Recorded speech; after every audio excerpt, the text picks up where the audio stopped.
Bonjour et bienvenue. Dans cette première vidéo consacrée aux OGM, nous allons expliquer simplement ce qu'ils sont réellement.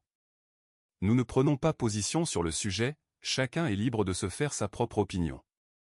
En revanche, pour pouvoir choisir et réfléchir, il est essentiel de bien comprendre de quoi il s'agit.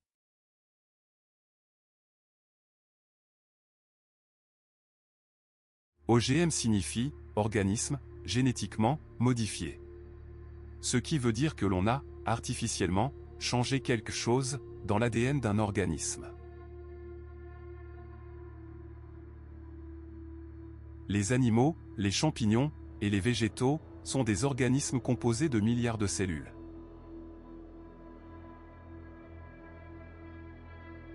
Chaque cellule contient un noyau, dans lequel se trouve un ADN. Cet ADN est comparable à un gros livre.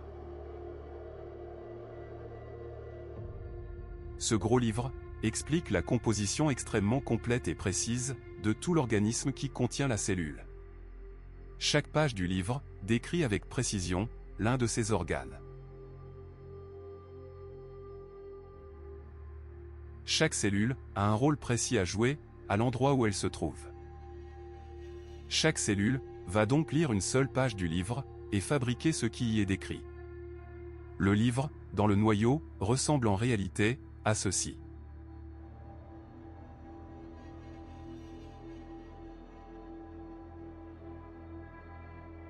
Modifier génétiquement, nous l'avons dit, c'est modifier l'ADN, c'est-à-dire le grand livre d'un individu.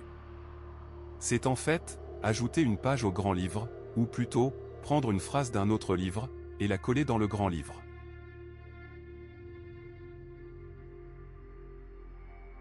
En vrai, cela se passe donc comme ceci.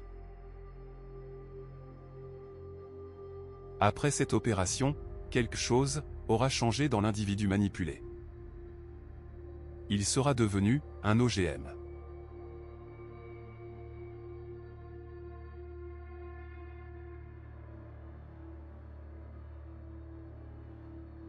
En agriculture, on modifie certaines plantes pour diverses raisons. Les rendre résistantes à une maladie ou un insecte. Leur faire produire de plus beaux fruits. Les rendre plus résistantes à la sécheresse. Et bien d'autres raisons.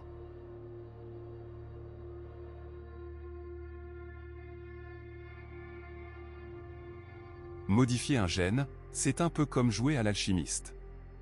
On change quelque chose que la nature a créé. Certains pays refusent d'utiliser les produits OGM, par éthique ou par prudence, car certaines conséquences ne sont pas encore totalement connues. L'épisode de la vache folle nous rappelle que forcer la nature peut parfois avoir des effets inattendus. Soulignons que la vache folle n'a aucun rapport avec des OGM.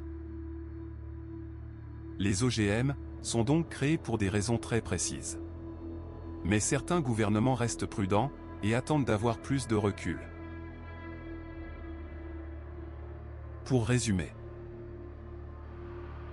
un OGM est une plante ou un animal qui reçoit une instruction supplémentaire très précise grâce à un gène ajouté.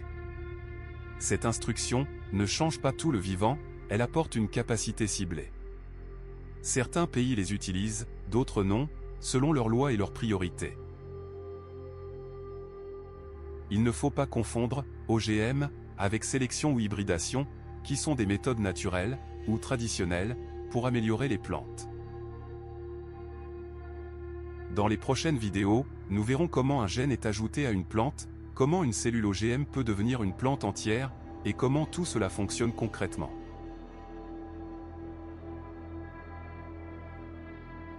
Merci de nous avoir suivis jusqu'au bout. Ne manquez pas les autres vidéos sur ce thème, déjà ou bientôt disponibles sur la chaîne Orthidact. À bientôt donc pour la suite de ce sujet.